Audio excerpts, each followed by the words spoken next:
Temet. Il dit, on a vu que Eretz Israël, c'était une des trois choses qui s'acquièrent avec des souffrances. D'accord? Donc, d'accord, mais à ce point-là des souffrances, ils ont passé 40 ans dans le désert. Oui, mais à ce point-là des souffrances, est-ce qu'ils avaient besoin de passer par autant de souffrances? Au départ, il dit, le Sfat Emet, il devait y aller en 3 jours. Non, mais regarde la question. C'est que, à la base, il devait aller en 3 jours. Et on a dit que la terre d'Israël s'acquiert avec des souffrances. En 3 jours, ça s'appelle avec des souffrances? Non. Ah. Il fallait 40 ans pour... Non. Mais non, mais on voit bien qu'il devait rentrer en 3 jours. Normalement, les 40 ans, il ne devait pas les avoir. Non, mais les 40 ans, il ne devait pas les avoir. Ça veut dire que si ils n'avaient pas envoyé les Meraglim, en 3 jours, ils seraient rentrés en Eretz Israël. Oui, non, mais la question, elle porte avant. Ça veut dire qu'Akadosh Baruch Hu, il voulait les faire rentrer en 3 jours en Eretz Israël. Donc, d'accord, mais donc, ça s'appelle des souffrances, ça, pour acquérir la terre d'Eretz Israël? Non. Regarde, de nos jours, il nous dit, regarde toutes les souffrances qu'on subit pour acquérir Israël. Même Yerushalem, c'est très très très compliqué avec toutes les guerres qu'on subit et ainsi de suite, et que même les endroits les plus sacrés, ils sont aux musulmans, etc. On souffre énormément pour avoir la terre d'Eretz Israël. Alors il dit le Sfat Emet.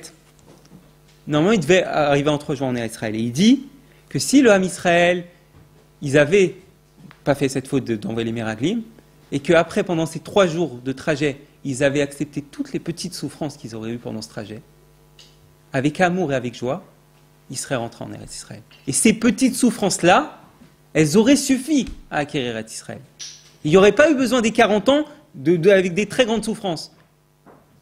Et il nous dit, c'est exactement pareil. Quand, de nos jours, on souffre énormément, le Ham Israël, pour récupérer notre terre, pour avoir la Torah, pour avoir le Olam, bon, le Olam, on ne le voit pas pour le moment, mais pour avoir la Torah, il dit pourquoi on souffre autant? Parce qu'on n'accepte pas tout ce qui nous arrive. On n'accepte pas les souffrances dans notre quotidien. Comme on n'accepte pas les petites souffrances qu'Akadosh Baruch Hu nous envoie pour nous faire mériter de choses extraordinaires comme la Torah, le Olam Haba et Eretz Israël, alors automatiquement, les souffrances, elles grandissent et elles doivent être beaucoup plus grandes. C'est comme ça. Et il nous dit, si tu fais le calcul, de 3 jours à 40 ans, ça fait 5000 fois plus de souffrances. Voilà le calcul. Il nous dit, donc maintenant, tout celui qui réfléchit à ça, il se dit, parce que, et justement, on va voir d'abord ce qui va rapporter là, que justement, il y a une Mara qui nous parle de ça dans Achin, qui nous dit c'est quoi un Issourim, c'est quoi une souffrance. Il y a plusieurs avis. Il y a l'avis de Rabbi Eliezer qui dit juste de tisser un vêtement qui n'est pas comme il devrait être, c'est-à-dire qu'il n'est pas aux bonnes mesures exactes, ça s'appelle une souffrance. D'accord? Et donc quelqu'un, par exemple, il va acheter un costume à un artisan, il lui fait sur mesure. Et quand il vient le prendre, il n'est pas parfait comme il voulait, tout ça, et il lui dit « Ah, mais t'es qu'un bon à rien, t'as mal fait ton travail, je te garde ton costume, je veux que tu me rembourses. » Il n'a pas accepté sa petite souffrance, ben il va devoir en vivre beaucoup plus. Normalement, ce qu'il aurait dû faire, il aurait dû dire « Oh Hachem, c'est la volonté d'Hachem. C'est Akadosh Baruch Hu qui a voulu qu'il soit comme ça, mon costume. » Il aurait dû l'accepter et dire « Au contraire, toi, t'as fait de ton mieux. Toi, t'as fait de ton mieux pour arriver à faire le costume comme il fallait. » Donc, il aurait dû se taire. Il aurait dû accepter avec joie. Ça, c'est un premier avis. Ensuite, il y a un autre avis qui nous dit que un homme qui... bon, l'avis, comment il est rapporté dans la Gemara, c'est que, il nous dit Rava, il nous dit que si quelqu'un il veut couper son vin avec de l'eau chaude et qu'il coupe avec de l'eau froide, ou inversement, il veut couper avec de l'eau froide, il coupe avec de l'eau chaude, ça s'appelle une souffrance. Même ça s'appelle une souffrance. Si on actualise avec quelque chose qui nous parle plus, quelqu'un qui va dans un restaurant, il demande un coca, on lui ramène un thé. Il demande un café, on lui ramène un Fanta. C'est une souffrance. Si, quand on lui ramène le Fanta au lieu du thé, il dit « T'es qu'un bon à rien, je t'ai demandé un thé, nanana », il lui renvoie, il n'a pas accepté sa petite souffrance, il va devoir en subir beaucoup plus. Normalement, il aurait dû vivre cette chose avec l'Aïmouna. Il aurait dû dire « Kadosh Baruch Hu l'a voulu comme ça ». Et j'accepte. Et on voit, concrètement, dans la Gemara, il y a des histoires avec des Tanaïm qui avaient leurs femmes. Des petites choses, on peut avoir pire, ça veut dire. C'est ça. C'est accès à la grande bonté d'Akadosh Baruch Hu. Akadosh Baruch Hu, il veut nous donner avec pas beaucoup. Donc, il ne nous donne pas beaucoup. Bon, on continue les avis.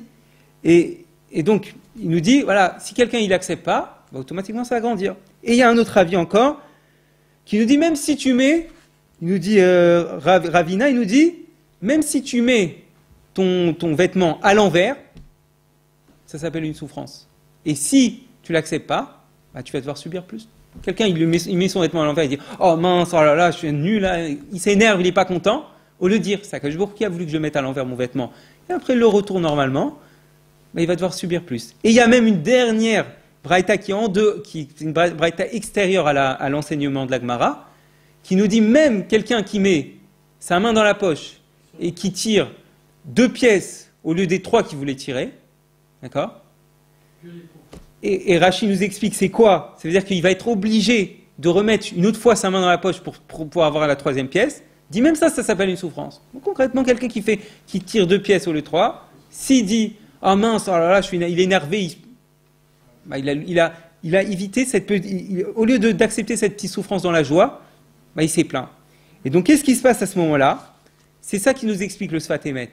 Il nous dit si les Bnei Israël, bon, d'une part ils n'avaient pas fait la faute des Meraglim, juste avec les petites souffrances qu'ils auraient reçues dans le désert, ils auraient eu des petits coups par-ci par-là, une petite souffrance de rien du tout, des petits trucs tout banals que tout le monde vit au quotidien. Ils auraient accepté ça, ils auraient eu Eretz Israël. Et c'est pareil pour chacun d'entre nous. Il faut savoir que si le Ham Israël il subit des souffrances aussi énormes, aussi grandes, c'est parce qu'au lieu d'accepter la volonté d'Akadosh Baruch Hu, quand Akadosh Baruch Hu, dans sa grande bonté, il a envoyé des petites souffrances pour nous aider à nous réparer, à obtenir les plus grandes choses qui soient, on s'est plaint, bah à ce moment-là, nos souffrances elles sont multipliées et décuplées, comme il nous dit le Satémet, 5000 fois plus. Donc le calcul, il est clair. Il est clair. C'est où je prends 3 jours, où je prends 40 ans. Où je prends 1, où je prends 5000. Voilà. Où je prends imaginons, je prends une amende de 20 000, ou je prends une amende d'1 million. Ou de 200 ou de 1000. Bon, ou de 10 000. C'est aucun rapport. Bon, en tout cas, et donc on voit de ça. Donc, au début, on a rapporté que Rabbi Nathan, il nous a rapporté que celui-là qui vit pas avec la Shgacha Pratit, il est kofer kol la Torah kula. D'accord ? Il est kofer et il disait que toute la Torah, elle dépend de la Emouna dans la Shgacha Pratit. Et donc on voit de cet enseignement qu'une des 3 choses qui est acquise par les souffrances, qu'on a acceptées venant d'Akadosh Baruch Hu par sa providence particulière, c'est la Torah. Donc on voit très bien que ça va exactement Rabbi Nathan et ce que le dit la Gemara. Donc il faut savoir, nous tous on se dit pourquoi j'ai pas de Torah véritablement, pourquoi je ressens pas la Torah comme il faut, pourquoi je prends pas de plaisir dans ma Torah comme je devrais le prendre. C'est pas possible que ça soit que ça la Torah. Je vois bien les tzadikim, je vois bien leur avoda, je vois bien leur comportement, comment c'est pas la même Torah qu'ils vivent. Ou pareil, pourquoi je suis encore en Chutz La'aretz, pourquoi je suis pas encore en Eretz Israël. De la même manière, quelqu'un il doit réfléchir sur lui, il doit se dire, voilà, toute la réponse elle est là. Parce que j'ai pas accepté mes petites souffrances et mes petits problèmes du quotidien, et ben voilà, je perds les choses les plus précieuses pour un juif. Et on va rapporter, voilà, maintenant la Gemara nous a rapporté des cas, qui sont des petites souffrances, mais voilà, on va prendre d'autres souffrances qui nous arrivent encore plus quotidiennement. Première souffrance, j'ai une souffrance dans ma parnassa. J'ai un problème d'argent. Alors là, si je me plains et je suis pas content, bah, j'ai loupé mon épreuve. Et là, malheureusement, chas v'shalom, bah, ça augmente et les problèmes, ils grandissent. Deuxième cas, le shalom bayit avec sa femme. Quand je rentre à la maison, et là, commence ma femme à me crier dessus, à s'énerver, à me dire tous les mots de la terre, tout ce qu'elle veut, et qu'au lieu de dire à Akadosh Baruch Hu, c'est lui qui est en train de parler à travers ma femme, c'est lui qui m'envoie des messages, je m'énerve, je me mets en colère, je suis pas content, j'enlève Akadosh Baruch Hu de cette situation, ben voilà, automatiquement, les souffrances, elles vont décupler, et c'est ce qui amène tous les divorces et toutes les catastrophes dans toutes les couples, dans nos générations. On n'a jamais vu autant de divorces. C'est parce que comme les hommes, dont tout dépend des hommes dans le Shalom Bayit, c'est le plus important, c'est chez l'homme. Comme l'homme, il n'accepte pas qu'il se trouve devant sa femme pour se travailler, pour changer, et que Akadosh Baruch Hu, il envoie des messages par sa femme, comme il n'accepte pas ça, alors à chaque fois qu'Akadosh Baruch Hu, il va lui envoyer un message par sa femme qui va s'énerver, qui va se mettre en colère. Par exemple, quand sa femme va se mettre en colère, Akadosh Baruch Hu lui envoie un message, il lui dit « Toi aussi, tu es coléreux ».